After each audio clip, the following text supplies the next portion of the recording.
नमस्ते, मैं सीमा सिंह मुंबई विश्वविद्यालय से। यदि आप मुझसे जुड़ गए हों तो कृपया।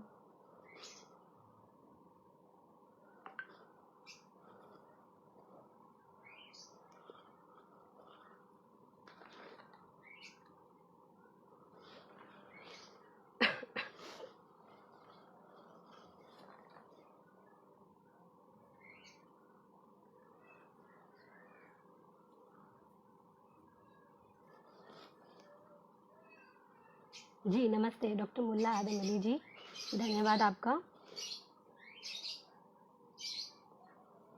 मुझे उम्मीद है बाकी सभी श्रुतिगण भी जुड़ गए होंगे हमसे। तो मैं शुरुआत करती हूँ। सबसे पहले मैं अपने विषय की बात करूँगी। भोजपुरी लोकगीतों में ध्वनित जीवन के स्वर। जब ये विषय की बात हुई और मैंने अब बहुत अपने मित्रों को वगैरह सबको भेजा है कि ये मेरा विषय है, इस पर मुझे जो अपनी बात कहनी है। बहुत सारे बहुत सारे तो नहीं कहूँगी, कुछ लोगों का जो ये था कि भोजपुरी और लोकगीत, भोजपुरी लोकगीत को लोकगीत से ना जोड़कर भोजपुरी गीत और जो सबके मस्तिष्क में बना होता है कि एक भोजपुरी अर्थात कि जो फूहड़पन, अश्लीलता, इन सबको जोड़कर जो देखा जाता है। तो मैं चाहती हूँ कि ये जो नकली जो सिनेमा की वजह से जो पर्दा लगा हुआ है, वो पर्दे को हटाकर भी हमें देखने की ज़रूरत है भोजपुरी लोकगीतों पर। फिलहाल लोकगीत और गीत में मैं आप सभी के सामने स्पष्ट करना चाहूँगी कि गीत और लोकगीत वाकई दोनों अलग है, बहुत ही अंतर है। लोकगीतों में लोकगीत जो परंपरा से चलता आया है, जो सदियों से, जब से मानव इतिहास की कहानी अगर हम पढ़ते हैं तब से वो लोकगीत लोगों के साथ, लोगों के द्वारा जो गाया हुआ अब तक चला आ रहा है, सदियों से जो चला आ रहा है, गाते हुए लोग आ रहे हैं और वो अनंत काल तक चलता रहेगा। वो है हमारा लोकगीत, हमारे जीवन का। और किसी ने वाकई कहा भी है कि यदि किसी देश काल की पहचान करनी हो, उसकी कला संस्कृति की पहचान करनी हो, उसके जीवन की पहचान करनी हो, तो हमें उसका लोकगीत सुनना चाहिए, लोकगीतों का अध्ययन करना चाहिए। तो जो मेरा विषय है भोजपुरी लोकगीतों में ध्वनित जीवन के स्वर, वो किस प्रकार से है, इस पर मैं अपनी बात रखना चाहूँगी। मैंने इतना कह दिया है कि लोकगीत, कोई भी गीत भोजपुरी में, अगर अधिकतर लोग जो वाकिफ होंगे, अभी फिलहाल में नेहा सिंह राठौर वगैरह जो लोग गायिका, मैथिली ठाकुर, ये जो आप सुनते आ रहे हैं, उन्हीं से पहचान बने हुए हैं, उन्हीं से पहचान आजकल के युवा वर्ग जानते हैं। लेकिन इसके पीछे भी बहुत सारे मतलब अगर देखा जाए तो अथाह सागर की तरह एक पूरी वाचिक परंपरा है, वाचिक धरोहर है भोजपुरी लोकगीतों का। कहाँ से आते हैं ये लोग, मतलब कहाँ से है ये, क्या है लोकगीत? अलग अलग हर क्षेत्र का अपना विशेष लोकगीत होता है, चाहे वो राजस्थानी लोकगीत हो, बघेली हो, गुमावनी, गढ़वाली, छत्तीसगढ़ी, हर एक क्षेत्र का विशेष अपना लोकगीत होता है, जो कि लोगों द्वारा अनंत काल से गाते हुए आए जा रहे हैं। और आज भी मैं, जहाँ तक मैं देखती हूँ, मैं बिहार गई हूँ, वहाँ पर आज भी जब देखती हूँ, सुबह की शुरुआत से रात के सोने तक, कहीं ना कहीं लोकगीतों में आज भी लोग गुथे हुए हैं और उन्हीं के अनुसार अपने जीवन, अपनी भावनाओं को व्यक्त करते हुए आ रहे हैं। फिलहाल के लिए लोकगीत और ये बिल्कुल। तो लोकगीत राजस्थानी, जैसे हम हमारे साथ मिलन बिश्नोई दी जुड़ गई हैं, मैं उन्हें कहना चाहूँगी, जैसे अगर आपके यहाँ हालरा गाया जाता होगा और गणगौर की पूजा होती है, तब उस समय जो गीत गाए जाते होंगे वो पारंपरिक लोकगीत जो गाए जाते होंगे, उसी प्रकार से हर एक क्षेत्र में, हर एक क्षेत्र का अपना विशेष लोकगीत होता है। भोजपुरी की मैं बात कर रही हूँ तो उत्तर प्रदेश, यूपी, उत्तर प्रदेश और बिहार, तो पूर्वी उत्तर प्रदेश जैसे कि आजमगढ़, बनारस, जौनपुर, ये सारे जो जिले उत्तर प्रदेश के, पूर्वी उत्तर प्रदेश, और साथ ही साथ बिहार, पश्चिमी बिहारी, उसमें आरा, छपरा, रोहतास, सिवान, ये जो सारे जिले आते हैं, इनकी जो बोलियां, इन क्षेत्रों की जो बोलियां हैं, वो विशेष तौर पर भोजपुरी बोली के तौर पर पहचानी जाती है, भोजपुरी। और बिहार का तो जैसे हम सभी पढ़ते ही नेट वगैरह की परीक्षा में, जैसे सब जानते ही हैं, भोजपुरी की मुख्य बोलियां भोजपुरी, मगही और मैथिली। ये यदि सबने पढ़ाई होगा, मैं जानती हूँ ना। फिलहाल बात करते हैं भोजपुरी लोकगीत को जानने से पहले मैं भोजपुर पर चर्चा करना चाहूंगी। भोजपुर क्या है? भोजपुर जहाँ जनक, जरासंध, चंद्रगुप्त, अशोक, कुंवर सिंह जिन्होंने 80 बरस की उम्र में जो अंग्रेजों से जिन्होंने 80 बरस की उम्र में लड़ाई लड़ी थी, वो अंग्रेजों को हराने वाले 80 बरस से कुंवर सिंह, बिरसा मुंडा, डॉक्टर राजेंद्र प्रसाद, साहित्य में कितने सारे हमारे महान व्यक्तित्व है, रामधारी सिंह दिनकर, नागार्जुन, यहाँ तक कि क्या क्या देवकीनंदन खत्री जिनका आप चंद्रकांता उपन्यास हम सभी पढ़ते हैं। ये सारी जो महान विभूतियां हैं ये हमारे भोजपुर से ही जुड़ी हुई है। अभी फिलहाल में कह सकते हैं शारदा सिन्हा जी, और सब भोजपुरी जो लोक साहित्य की जो पहचान दिलाने वाले हैं, भिखारी ठाकुर जी, जिन्हें विदेशिया, गबर घिचोर, इतने सारे जो उनके उनके साहित्य से लोग आज भी पहचाने जाते हैं। इनके अलावा अभी फिलहाल में जो शायद से फिल्म बनी हो या फिर अभी चर्चा में थे वशिष्ठ नारायण जी, महान गणितज्ञ, और उनके भी आगे अगर हम बढ़ते हैं तो सुपर 30 के आनंद कुमार जी, उस्ताद बिस्मिल्लाह खान जी, दशरथ माउंटेन मैन कहे जाने वाले दशरथ मांझी जी, ये पूरा जो इनकी जड़ें हैं, जो इनकी विरासत है, ये हमारा भोजपुरी, हमारा भोजपुरिया समाज। तो इन्हीं की धरती को मैं प्रणाम करते हुए अपने विषय को जिस पर मैं चर्चा करने वाली हूँ इसे आगे बढ़ाती हूँ। फिलहाल भोजपुरी लोकगीत, लोकगीत की चर्चा अर्थात कि दो प्रकार से मतलब गाया जाता है। एक तो है अलग अलग प्रकार, बहुत सारे प्रकार है, लेकिन खास करके एकल गीत और समूह गीत। एकल गीत अर्थात कि जब एकल अर्थ शब्द से ही हम समझ पाएंगे, अकेले गाया जाने वाला जिसमें कोई पुरुष या महिला अकेले जो गीत गाते हैं, और समूह जैसे क्या समूह में जो कुछ पुरुष का समूह, स्त्रियों के जो समूह मिलकर जो गीत गाए जाते हैं। तो इस प्रकार से ये गाने का एक तरीका, महेंद्र सिंह जी भी कहते हैं कि जो भोजपुरी लोकगीत है वो कंठ दर कंठ पुस्त दर पुस्त चलत आ रहा बकरे के लोकगीत कहल जाला। अर्थात कि जो कंठ दर कंठ पुस्त दर पुस्त गाते हुए आया जो जा रहा है वही लोकगीत है। फिलहाल भोजपुरी लोकगीत का स्वरूप किस प्रकार से होगा, भोजपुरी लोकगीत कैसे हैं। अब तक जिन्होंने सुना होगा फिल्मी गानों को हम छोड़ दें तो हम बाकी जो परंपरा से चलता हुआ है, तो लोकगीत का अर्थ वही है कि जो संस्कृति है, जो हमारी संस्कृति को बताता है, हमारे जीवन को चित्रित करता है। और ये सारे लोकगीत एक प्रतिरोधी, मतलब कि प्रतिरोधी स्वर जो है उनका प्रतिरोधी है, विरोध करने वाला है। और विरोध के साथ साथ ही जो अपनी मन की पीड़ा है, जो समाज में गलत व्यवहार होते आ रहा है, या फिर क्या उस हर एक दैनिक जीवन में हर एक दैनिक छोटी छोटी बातों का जिक्र भी लोकगीतों के माध्यम से अनंत काल तक और अब तक सदियों से चलता आ रहा है।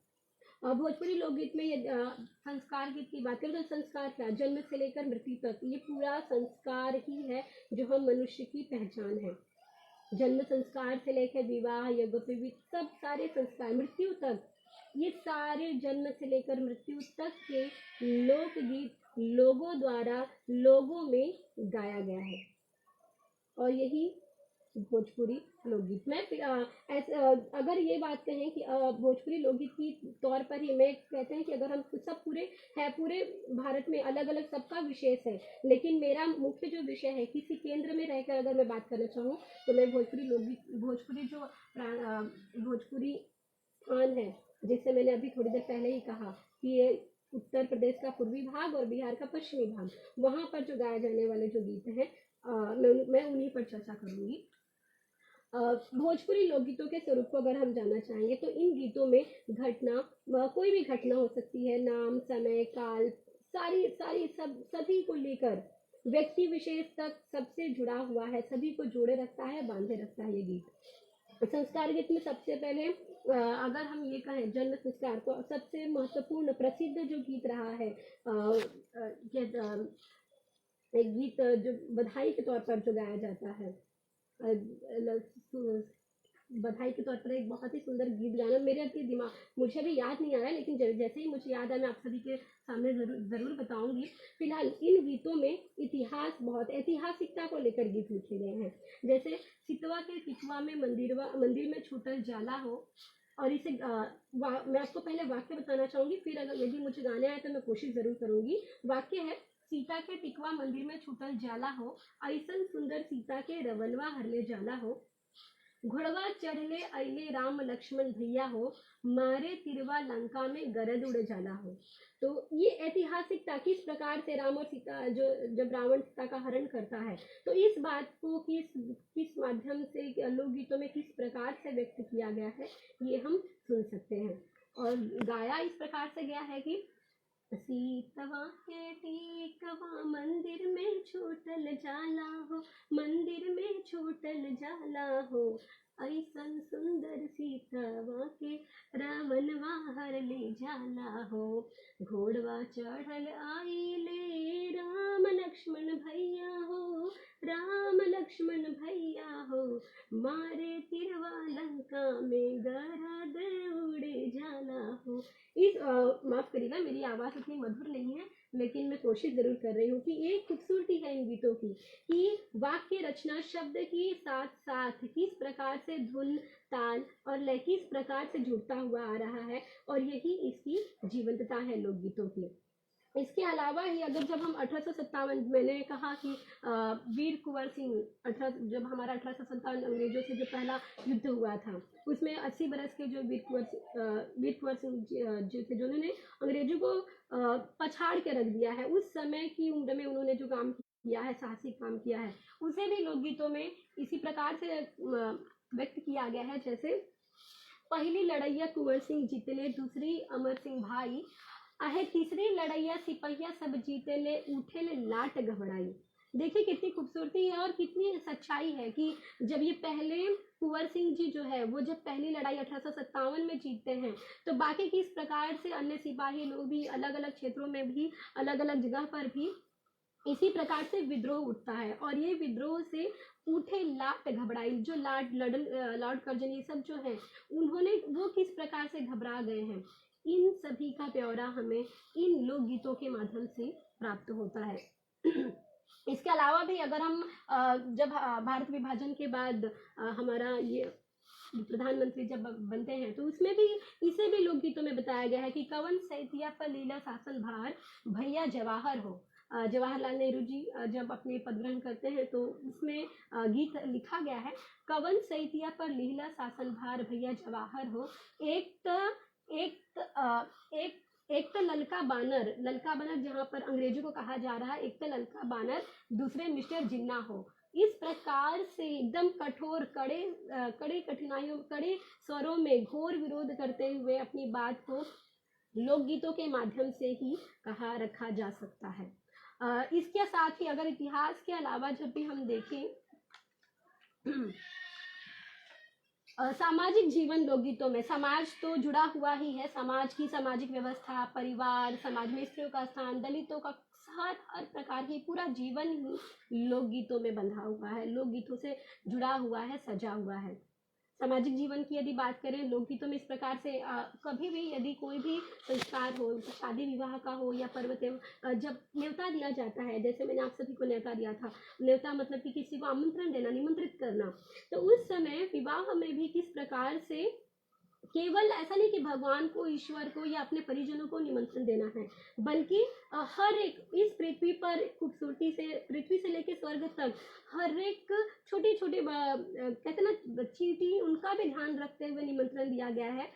ये वो इस प्रकार से है, बरहपुर में बसेले महादेव, बरहपुर में बसेले महादेव बाबा, उनको के नेवतबी, मतलब उनको भी न्योता देंगे। गंगा के उत्तरवा गांव के उत्तरवा गंगा देवी, मतलब गांव के जो उत्तर में गंगा देवी है, उनको भी निमंत्रण देंगे। और गांव के दक्षिणवा काली माई, उनको के न्योता देवे, मतलब कि गांव के उत्तर में गंगा देवी हैं, दक्षिण में काली माई, उनको को भी न्योता देंगी।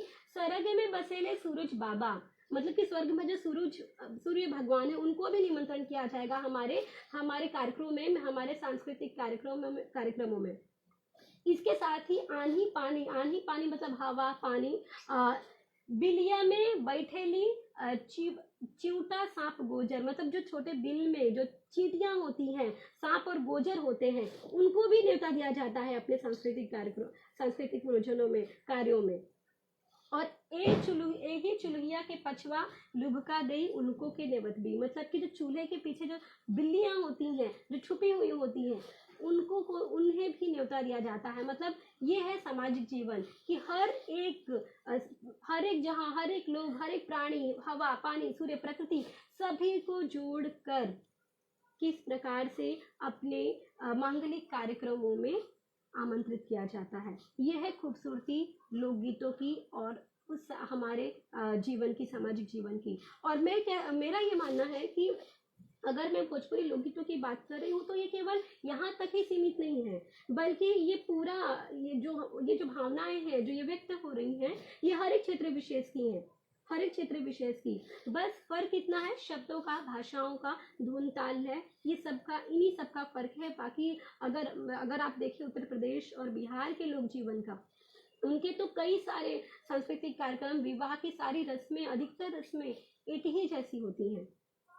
तो इस प्रकार से अथाह, मतलब कि अगर हमारे भारत देश की, हमारे वाकई जो जड़ से, जमीन से जुड़े हुए हैं, उनको जानना हो, उनको पहचानना हो, तो लोकगीतों का अध्ययन जरूर किया जाना चाहिए। इसके साथ ही सौत किस प्रकार से अगर समाज में हमारे दूसरा जो विवाह होता है तो उसमें किस प्रकार से गीतों में व्यक्त किया जाता है। सूते के बेरिया, वो इस प्रकार से है। आज सूते के बेरिया हजार गारी, आज सूते के बेरिया हजार गारी, बड़की कहे पलंग बिछेबो, छोटी कहे हमार बारी। मैं गा नहीं रही हूँ, कुछ गीत जो हैं मैं कोशिश करूँगी गाने की। फिलहाल के लिए वाक्य से ही भोजपुरी के जो शब्द हैं वो हो सकता है कि समझने में थोड़ी कठिनाई हो, इसीलिए मैं केवल वाक्यों के अलावा वाक्य को पढ़कर ही मैं आप सभी के सामने प्रस्तुत कर रही हूँ। किस प्रकार से जब दो विवाह होते हैं और उसमें पुरुष किस प्रकार से पीसा जाता है, तो उसका वर्णन भी लोकगीतों में हुआ है। आज सूते के बेरिया हजार गारी, या सोने के समय हजार गारी, बड़की कहे पलंग बिछेबो, छोटी कहे हमार बारी। मतलब कि जो बड़ी पत्नियों कहती मैं पलंग बिछाऊंगी और छोटी जो पत्नियों कह रही मेरी बारी है। तो इस प्रकार से झगड़ा, किस प्रकार से जो मीठी नोक झोंक है, इनका भी वर्णन लोकगीतों में हुआ है। अच्छा, कन्या, अगर सबसे बड़ी जो हमारा संस्कार है मानव जीवन का, विवाह, कन्या के विवाह की चिंता भी लोकगीतों में व्यक्त की गई। केवल विवाह नहीं कि हाँ सारे रस्में हो रही है, रिवाजें हो रही है, उनको गीत में गाया जाए, नहीं। विवाह तो बाद में, सबसे पहले विवाह की चिंता भी लोकगीतों में व्यक्त की गई है। गढ़े नवे पर्वत नवे, हमहू कबहू न नई, बेटी हो सीता बेटी कारणे, सिरु आज नवाई। ये सीता, अच्छा, लोकगीतों में राम, सीता, लक्ष्मण, इन सबका जो वर्णन है वो बहुत अधिक हुआ है। गढ़े नवे पर्वत नवे, गढ़ और पर्वत, जो बड़े बड़े पर्वत है, वो भले ही झुक जाता है लेकिन एक पिता कभी नहीं झुकता। लेकिन एक समय होता है जब पिता झुकता है। वो पंक्ति है, बेटी हो सीता बेटी कारणे, सिरु आज नवाई। मतलब सीता बेटी विवाह होने के कारण जब उसका विवाह होता है तब एक पिता का सर झुकता है। ये सामाजिक व्यवस्था, ये जो है मान सम्मान, ये किस प्रकार से लोकगीतों में व्यक्त होता है, ये अगर आज की ये भी एक कह सकते हैं शोध का विषय है, होना भी चाहिए। इसके साथ ही साथ भोजन, मैं बहुत ही कम उदाहरण दे रही हूँ ताकि अधिक से अधिक बातों को, जो मुद्दे हैं जो मैं बताना चाहती हूँ वो शामिल कर सकूँ। इनके साथ ही साथ धार्मिक जीवन किस प्रकार से है, धार्मिक जीवन, धर्म से जुड़ा हुआ है मनुष्य। कुछ गीत हैं जिसे मैं गा सकती हूँ। काले के शिव के मनाई हो, शिव मानत नाही, काले के शिव के मनाई हो, शिव मानत नाही, पूड़ी जल भी शिव के मन ही ना भावे, पूड़ी जल भी शिव के मन ही ना भावे, भांग धतुर कहाँ पाई हो, शिव मानत नाही। किस प्रकार से ये जो पूजा, ये व्रत त्योहार में जो गीत गाए जाते हैं, इन सब का वर्णन एकदम धार्मिक रूप से किस प्रकार से जुड़ा हुआ है, ये भी देखा जा सकता है।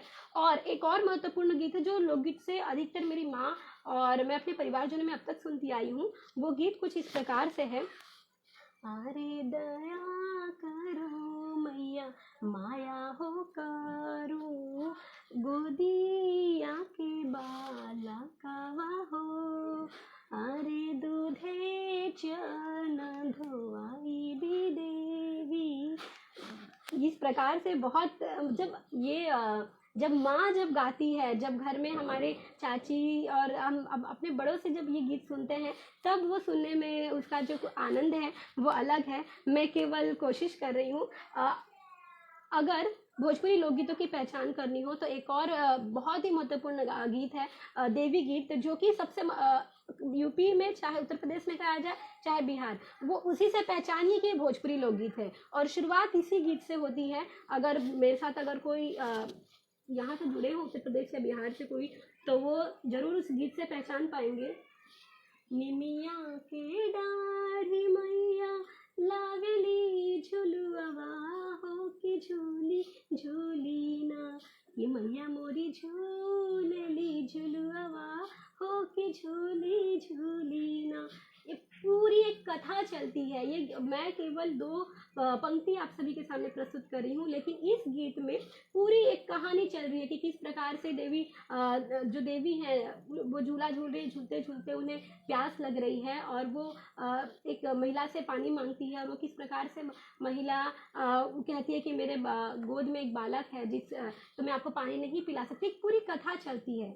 ऐसे ही अनेक प्रकार के गीत हैं। विवाह संस्कार में जो गीत अगर सुने जाएंगे, उसमें भी पूरी इसी प्रकार से कथा चलती है इन गीतों में। और इसके साथ ही साथ इन गीतों में कहीं ना कहीं एक जुड़ाव होता है लोगों के लोक मंगल की, मतलब लोक भावना, किस प्रकार से सभी संसार के सभी लोग आनंदपूर्ण रहे, मंगलमय रहे, उनको आशीर्वाद प्राप्त हो, इसकी कामना भी लोकगीतों में सुनाई देती है। और एक और खासियत है भोजपुरी लोकगीतों की कि वो छोटे जो कम से कम एकदम महत्वपूर्ण, जैसे कि इतना महत्वपूर्ण, हम अगर मैं सबसे सरल उदाहरण देती हूँ गोबर का। गोबर नाम सुनते ही सभी दूर भागने लगेंगे, या फिर एक है, अधिक सभी नहीं, हो सकता है कुछ लोग उसकी दुर्गंध, बदबू, इन सब से दूर भागेंगे। लेकिन भोजपुरी लोकगीतों की ये महत्ता है कि इसे भी एकदम, गोबर को भी, गाय के जो गोबर है उसको भी पूजा के रूप में किस प्रकार से प्रयोग किया जाता है, उसका कितना महत्व है, इसे भी बताया गया है। गीत एक प्रकार से, अगर किसी ने मुझे लगता है कि बहुत कम लोग, लेकिन जो मुझसे उस क्षेत्र विशेष से जो जुड़े हुए लोग होंगे, उन्होंने कहीं ना कहीं इन गीतों को जरूर सुना होगा। किसी भी वैवाहिक जो कार्यक्रम होते हैं वहाँ पर इस प्रकार ये जो गीत जो अभी मैं प्रस्तुत करूंगी, सबसे पहले इसी गीत से शुरुआत की जाती है।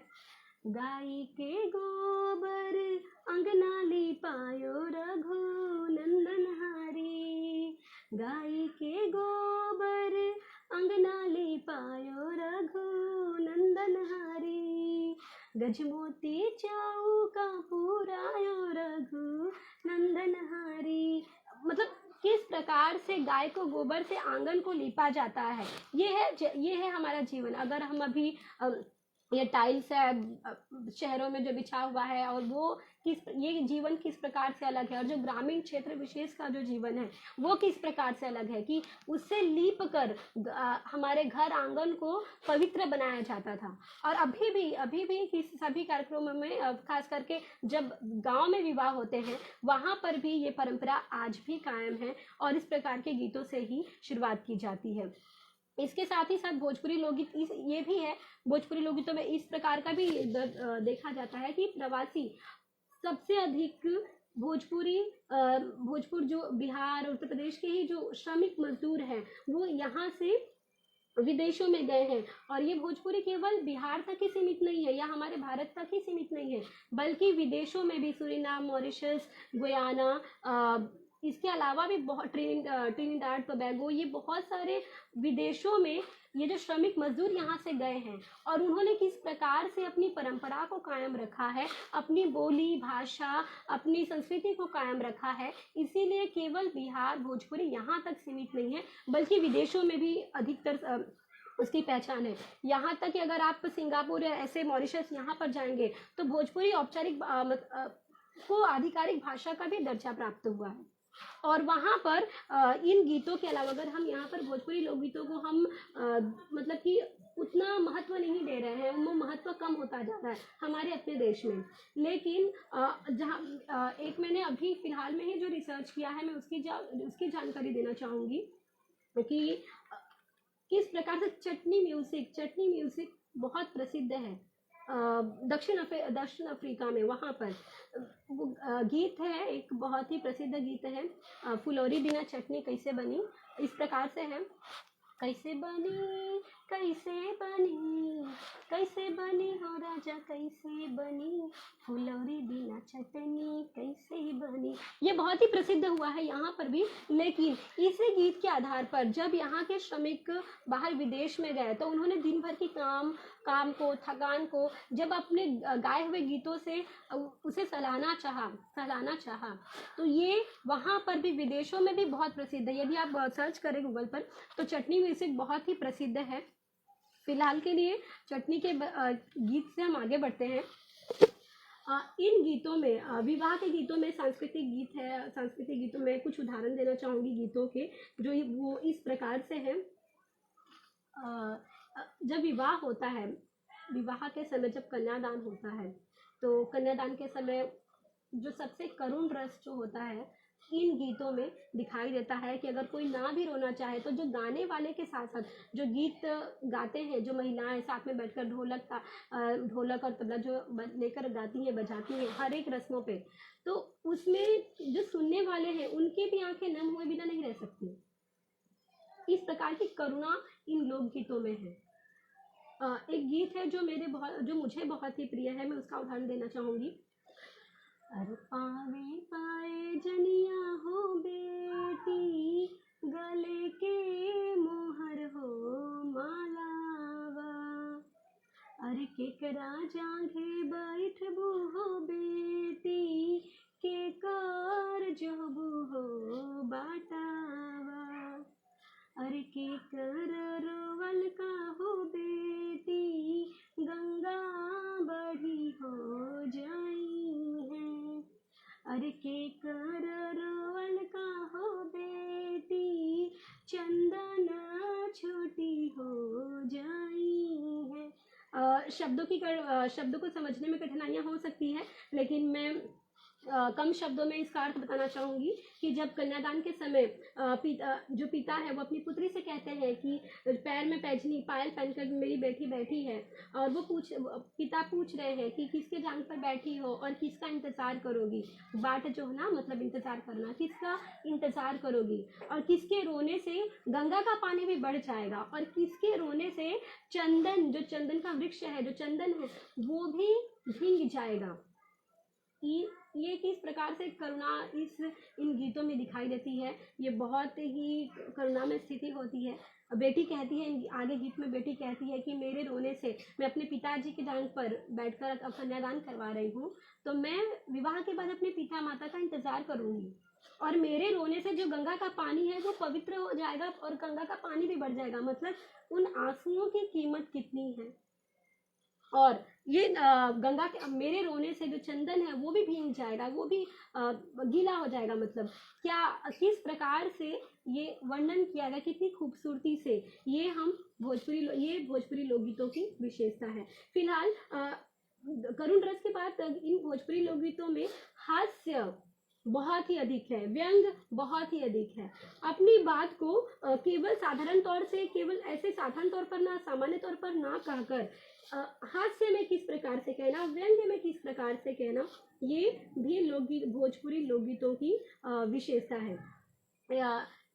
विवाह के समय का ही मैं एक उदाहरण देना चाहूंगी कि जब दूल्हा आंगन में प्रवेश करता है विवाह के समय, तो उस समय गीत गाती है, जब कन्या की जो बहनें होती है गीत गाती है, चलनी के चानल दुल्हा सुप के फटकारल हो, कैसे कैसे अइला ए दुल्हा पापा के पसंद हो।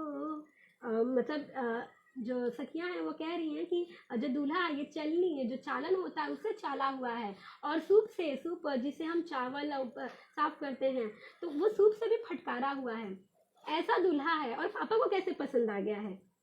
तो इसमें आगे दूल्हे के संवाद में जो गीत की पंक्ति है वो इस प्रकार से है। कॉलेज में पढ़त रहनी कईनी पर नमवा हो, ऐसे ऐसे ऐनी साली पापा के पसंद हो।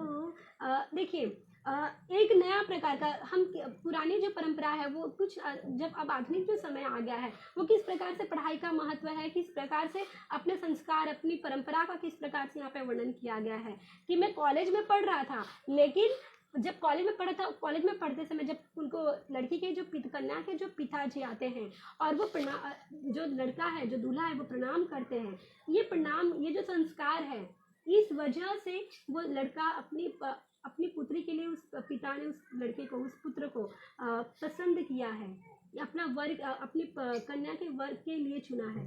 कितना खूबसूरत वर्णन है कि यह हमारे सामाजिक जो जीवन है उसका किस प्रकार से वर्णन होता है ये हम देख सकते हैं। इसके अलावा अगर हास्य की तो मैं बात करती हूँ तो मैं कुछ झूमर जो होता है मैं उसका वर्णन किए बिना नहीं रह सकती। झूमर नाम से ही पता चलता है कि झुमाने वाला, झूम जाए लोग, उस पर नाचने थिरकने को मजबूर हो जाए। इस प्रकार के जो गीत होते हैं वो झूमर कहलाते हैं। और झूमर में सबसे पुराने, अभी तो बहुत बदलाव हुए हैं इन गीतों में, लेकिन जो पुराने जो लोकगीत अब तक मेरे यहाँ पर गाए आते हैं, चाची मामी अभी भी गाए जा रहे हैं। कुछ गीत इस प्रकार से हैं। पीपरा के पातवा पुलैया डोले इना नदी, पुलैया डोले इना नदी। इस प्रकार से आगे गीत है। अधिक मैं नहीं गा रही हूँ फिलहाल। इस गीत का अंत है कि पातर पियवा तेज देवो, मांगे के टिकवा भले तेज देवो, पातर पियवा तेज लो ना जाए। मतलब कि किस प्रकार से ये गहने हैं जो ऑर्नामेंट्स होते हैं स्त्रियों के लिए महत्वपूर्ण माने जाते हैं, लेकिन जो एक पत्नी है, स्त्री का असली स्थान एक पत्नी है, वो अपने गहने आभूषण जो है वो छोड़ने के लिए तैयार है, लेकिन उसका पति जो उसका पति है वो कैसे भी हो, भले दुबला पतला चाहे कैसे भी हो, उसे वो छोड़ नहीं सकती। इस प्रकार के वर्णन। एक और उदाहरण कि ये जो गीत है, ये जो ऐसे कुछ गीत है जो परंपरा से चले हुए आ रहे हैं, इन गीतों को भोजपुरी फिल्मों में, भोजपुरी सिनेमा में भी दिखाया गया है। और आजकल के कह सकते हैं कि उतना नहीं, कुछ थोड़े बहुत बदलाव के साथ इन गीतों को आज भी प्रस्तुत किया जा रहा है। इसी में बहुत ही महत्वपूर्ण है लोकगीत में गोपाल गारी। गोपाल गारी अर्थात कि गाली, ये गाली हमारे जो आजकल में जो देते हैं गाली उससे बहुत ही अलग है। जो कृष्ण प्यारी है, जो कि कृष्ण को भी प्यारी है, गोपाल के लिए भी प्यारी है, जिसका महत्व इतना अधिक है कि यदि विवाह में स्त्री या कन्या दुल्हन या दूल्हे पक्ष के यहाँ से ये गाली न गाई जाए तो नाम कहते हैं कि हंसा दिया, अरे वहाँ पर तो गाली ही नहीं गाई गई। इतना महत्वपूर्ण है गोपाल गारी, खास करके विवाह के समय गाए जाने वाले। उसमें से कुछ गीत के उदाहरण में पुराने साहित्य में, जो मतलब कि अगर हम पुराने पौराणिक की ओर बढ़े तो उसमें एक गीत के मुझे कुछ उदाहरण मिले हैं जो मैं प्रस्तुत करना चाहूंगी। काहे सखी सब हमरा के गारी, हम देश पतर के राजा जी, जे रउआ तीन लोक के ठाकुर काहे अइले ससुरारी जी। अर्थात कि जब आप ससुराल में आते हैं, ससुराल आते हैं, आपको गाली सुनना तो बिल्कुल बहुत ही जरूरी है और उसके बिना विवाह का सारा कार्यक्रम, सारी रस्में अधूरी मानी जाती है। और ये गाली एकदम परम प्यारी है, इसे दूर नहीं भागना, इसे नकारना नहीं है, बल्कि इसे खुश होकर और साथ ही साथ इस पर न्यौछावर भी किए जाते हैं। जितनी विवाह के समय जो स्त्रियां ढोलक और के साथ गाती बजाती हैं उन्हें भी नेक दिया जाता है, रस्म इनाम दिया जाता है। एक प्रकार से ये कहे तो कितनी महत्वपूर्ण ये हमारे सभी जीवन को बताते आते हैं। फिलहाल इन गीतों में जो बदलता जो स्वरूप है, कैसे ये गीत भोजपुरी शब्दों के अलावा हिंदी का भी किस प्रकार से, हिंदी के भी कुछ शब्दों का किस प्रकार से प्रयोग किया जा रहा है, ये भी गीतों में देखने के लिए हम देख सकते हैं। एक गीत कुछ इस प्रकार से है।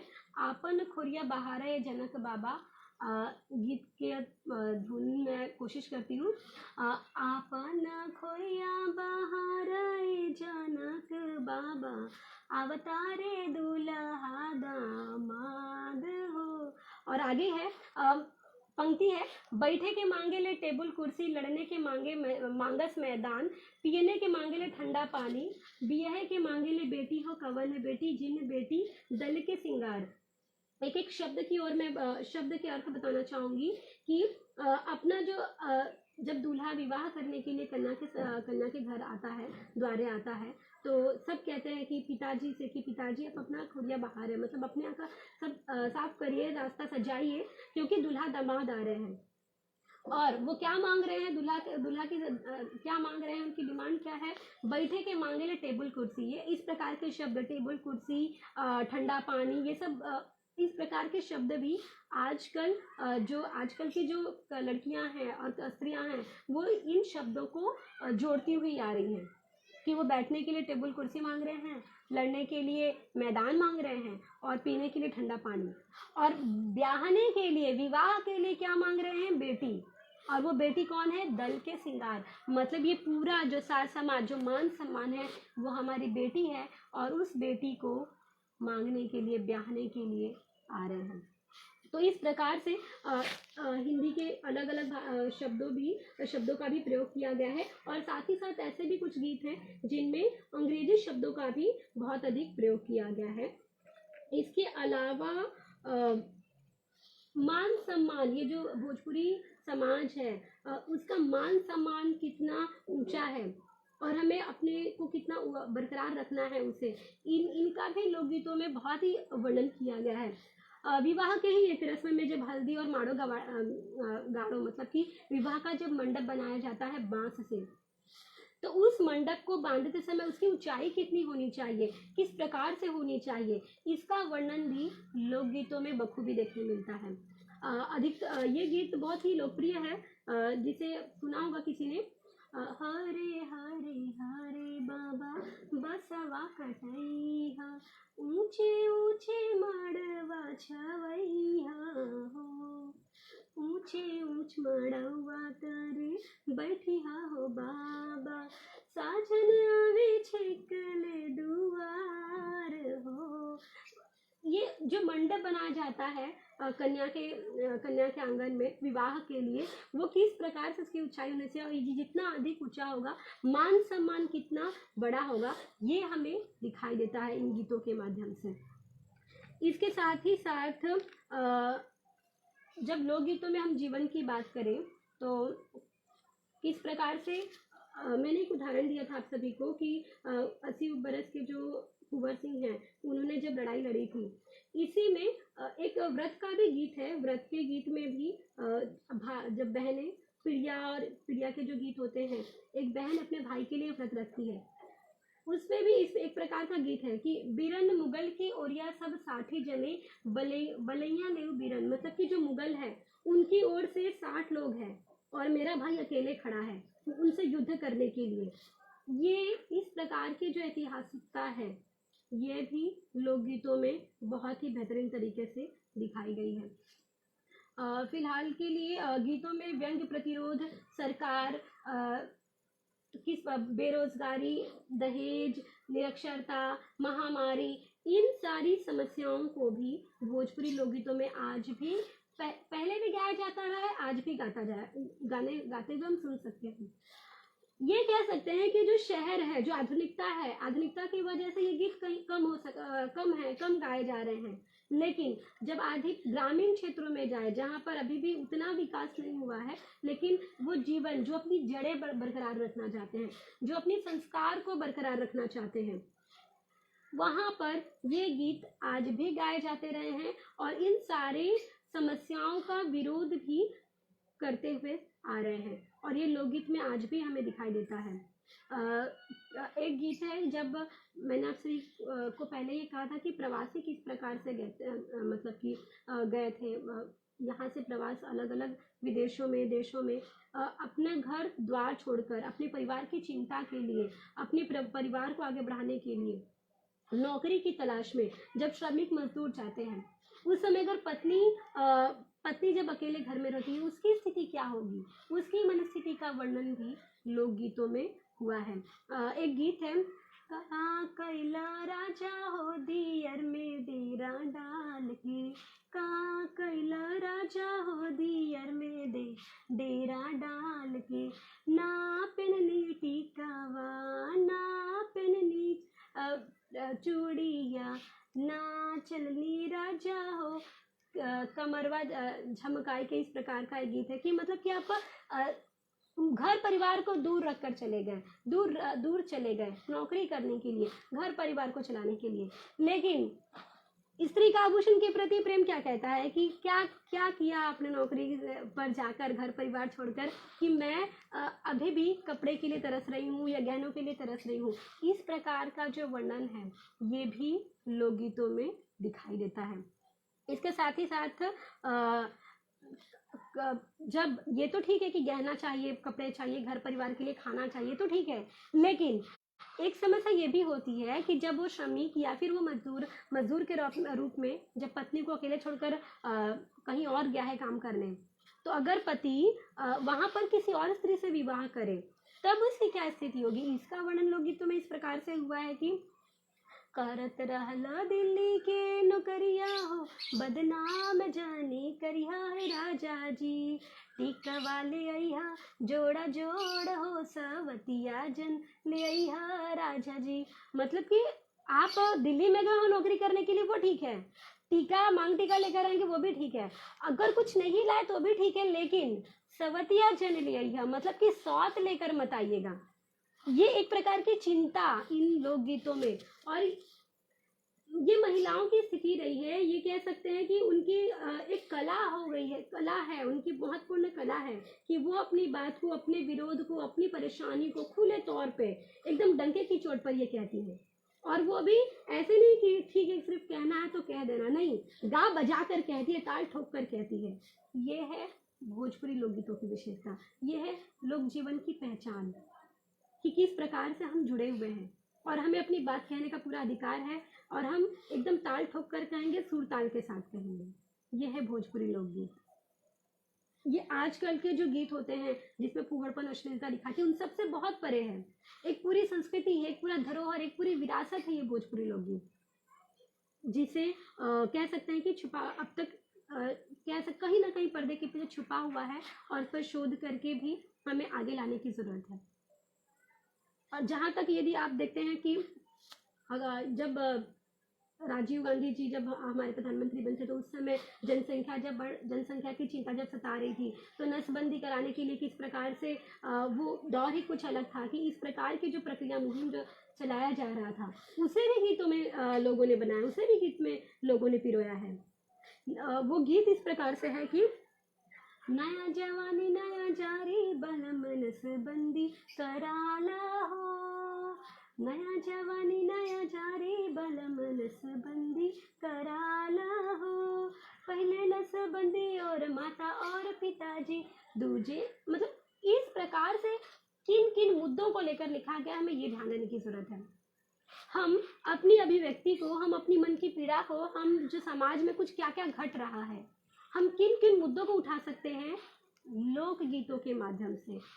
और ये गीत केवल लोकगीत मतलब लोग, पूरा लोग जिसमें है, पूरे जिसमें सभी लोग हैं, वो किस प्रकार से जुड़ा है ये देखा जा सकता है। कोई एक व्यक्ति नहीं कह रहा है, यहाँ पर कोई एक व्यक्ति इसका वर्णन नहीं कह रहा है, अपनी परेशानियों को नहीं बता रहा है, बल्कि वो पूरा समाज बता रहा है। वो पूरे समाज की, पूरे लोक जीवन की आवाज बनकर भोजपुरी लोकगीत उभरा है। अब महामारी, जब ये मलेरिया वगैरह इस प्रकार की जो बीमारियां फैलती है, इस पर भी लोकगीत बनाया गया है। इस पर भी लोकगीत आज भी यहाँ पर घरों घरों में सुने जा सकते हैं। भली मलेरिया बुखार हो मच्छर काटा था, मच्छरदानी लगा हुआ हो मच्छर काटा था, इस प्रकार के भी जो गीत हैं आज भी सुने जा सकते हैं, और ये वर्तमान समय के साथ जोड़ते हुए नजर आ रहे हैं। कुछ नहीं बदला है, कुछ नहीं, मतलब कि आधुनिकता जरूर शामिल हुई है आज के जीवन में, लेकिन जो समस्याएं थी, जो दहेज, निरक्षरता, बेरोजगारी, सरकार का वर्णन, किस प्रकार से युद्ध हो रहा है, इन सभी का जो वर्णन जो अब तक चला आ रहा है आज भी वही है, बस उसका स्वरूप बदल गया है और गाने का कहने का तरीका बदल गया है। तो भोजपुरी लोकगीतों की एक खास विशेषता यह है कि जो हमारे सामने नवीन होता है उस पर गीत बना दिया जाता है, और घर घर में देखा सुना जा सकता है। ये बहुत बड़ी विशेषता है। विवाहों की भी यही विशेषता है कि वो किस प्रकार से हर एक रस्म पर, हर एक रस्म के लिए गीत है, हर एक रस्म के लिए। इमली घुटा रहे तब, कन्यादान हो रहा है तब, जब भाई लावा मिला था उस पर, विदाई के समय तो खैर गीत नहीं गाया जाता है, लेकिन हर एक रस्म रस्म पर सुबह संध्या पर आती भी शाम को सुबह किस प्रकार से 5 देवी देवताओं का गीत होना चाहिए, इन सब का वर्णन हमें दूर से सुनने पर पता चल जाता है। अगर एक गांव में 10 कदम दूरी पर या 10 घर छोड़कर कोई कोई कार्यक्रम, मांगलिक कार्यक्रम हो रहा है, तो उन गीतों से पता लगाया जा सकता है कि हाँ अभी तिलक चढ़ रहा है, अभी ये हो रहा है, अभी ये रस्म हो रही है, अभी वो रस्म हो रही है। तो गीतों के माध्यम से ही कहाँ क्या हो रहा है ये हम पता लगा सकते हैं। एक और गीत है विवाह के समय गीत है। हम इसका अंदाजा ये लगा सकते हैं कि जब विवाह में अधिकतर वहाँ गांव में अगर देखा जाए तो विवाह रात के समय ही होते हैं। ये रात के समय ही होते हैं, क्या कारण रहा होगा, लेकिन जहाँ तक मैं सुनी हूँ कि उस समय जो लड़कियाँ होती थी, जैसे लोग उठाकर लेकर चले जाते थे लड़कियों को, अपहरण कर लेते थे, तो अधिकतर जो विवाह है वो रात के समय ही किए जाते थे।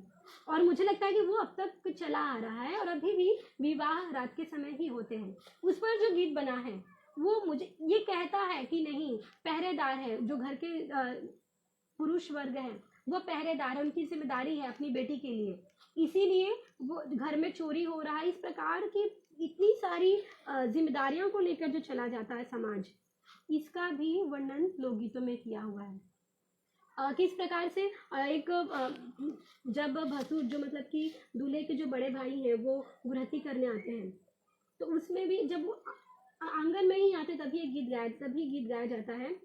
आंगना में आके भसुरा, आंगना में आके भसुरा, ताके लचिहाई गे मैं कहूँ न लौकता रे, भाव के गोड़ गे मैं कहूँ न लौकता रे। मतलब अगर वो आंगन में भसुर आ गए हैं, वो आने के बाद वो अचंभित हो गए हैं कि अरे मैं जिस कन्या के मतलब कि जो कन्या को हम अपने लिए लेकर जाने वाले हैं, उसका पैर तक नहीं दिख रहा है।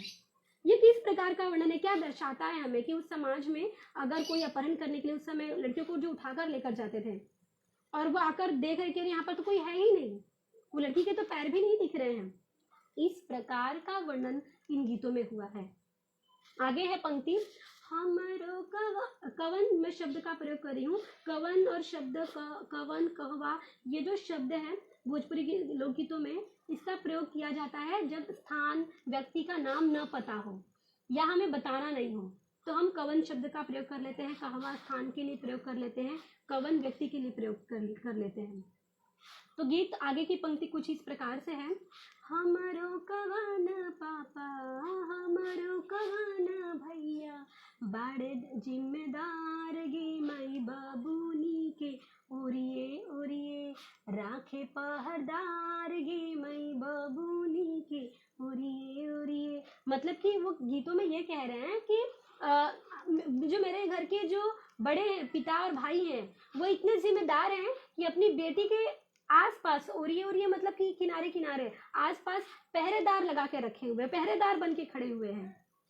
ये उस प्रकार की जो सामाजिक व्यवस्था है कि क्या सामाजिक व्यवस्था के साथ ही साथ क्या हो सकता है, उस समय की स्थिति क्या रही होगी, परिस्थिति क्या रही होगी, इनका भी वर्णन लोकगीतों में बहुत बेखूबी तरीके से किया गया है।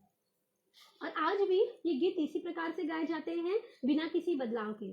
बदलाव होता है तो केवल नाम और स्थान का, व्यक्ति का नाम बदल जाता है, ये इस प्रकार के बहुत केवल नाम स्थान का बदलाव करके वो गीत अब तक जो पहले गाते हुए आ रहे थे वो अब तक गाया जा रहा है।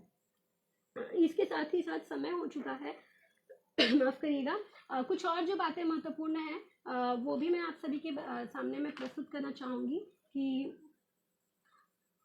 ये मजदूर जो श्रमिक होते हैं उनकी क्या जो अवस्था होती है, इसको भी बताया गया है गीतों में कि 100 रुपया के रोज मिले 50 रुपया के ताड़ी, माई बेटी भूखे मरे मेहर देली गारी, बई सखवा के ताड़ी, बड़ा मजा दे दे बई सखवा के ताड़ी।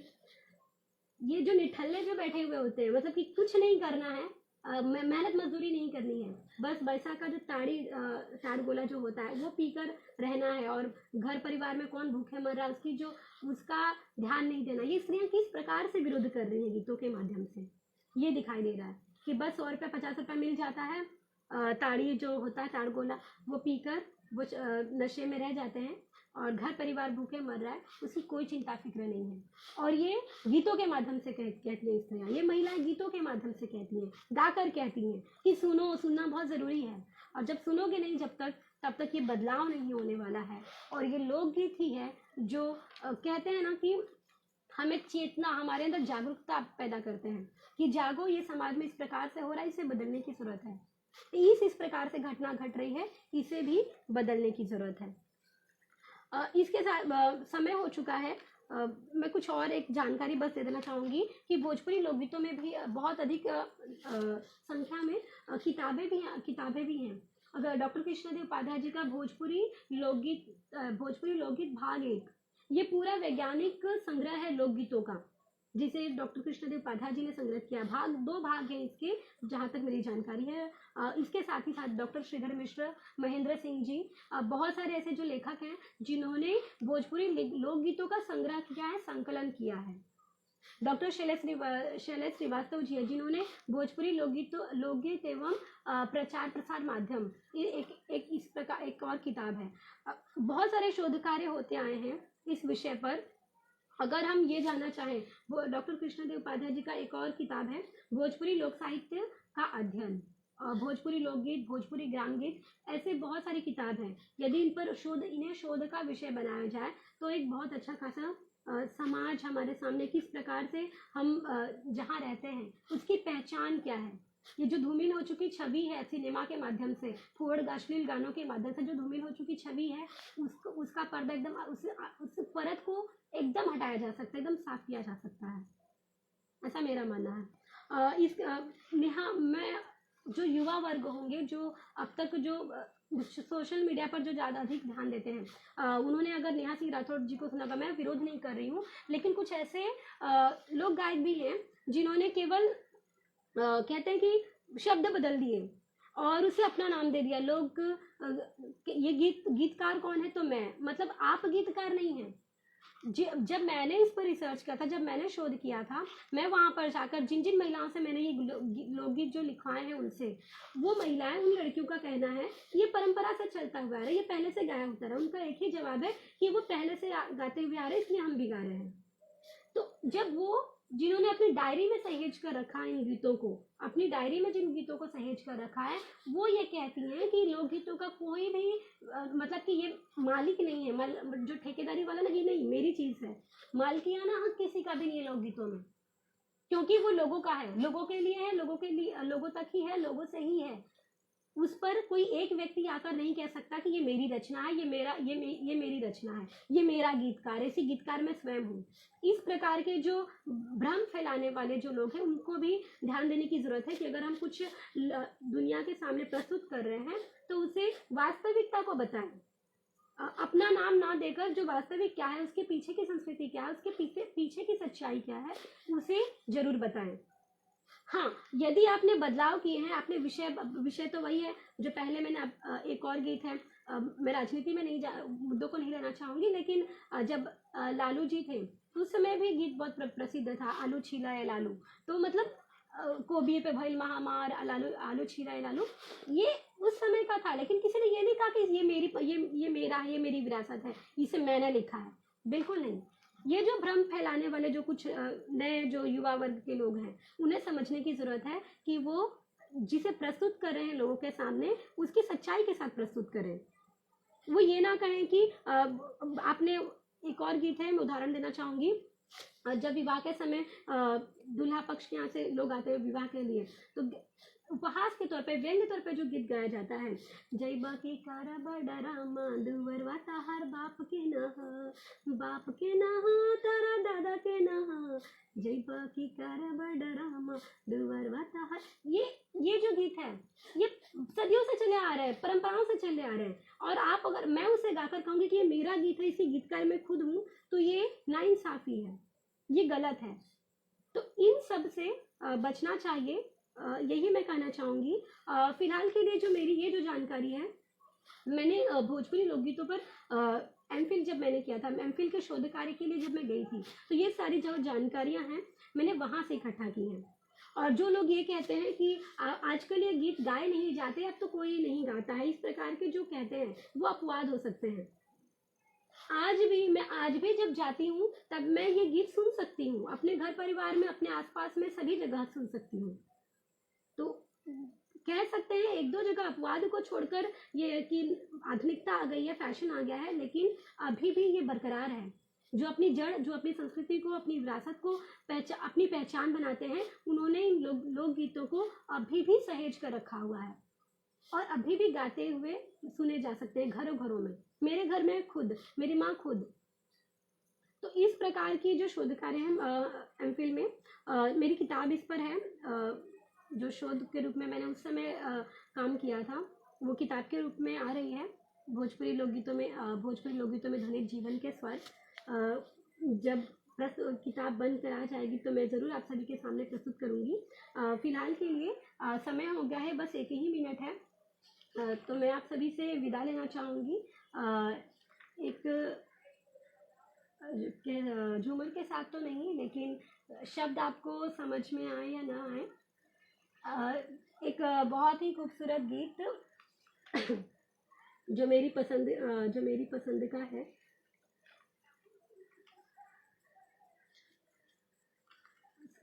समय हो चुका है, ठीक है, समय हो चुका है, इसलिए मैं समय नहीं ले लूँगी। आप सभी को धन्यवाद। भोजपुरी लोकगीत सुनते रहिए, उसकी जो गहराई है उनकी जड़ों तक जरूर जाइए। आप सभी को धन्यवाद, आपने सुना भोजपुरी लोकगीत के बारे में। और अधिक जो बहुत सारी बातें हैं कहना, मतलब मुझे लगता है कि बहुत अधूरा है, मैं जितना कहती हूँ अधूरा सा ही लगता है। आप सभी को बहुत बहुत धन्यवाद।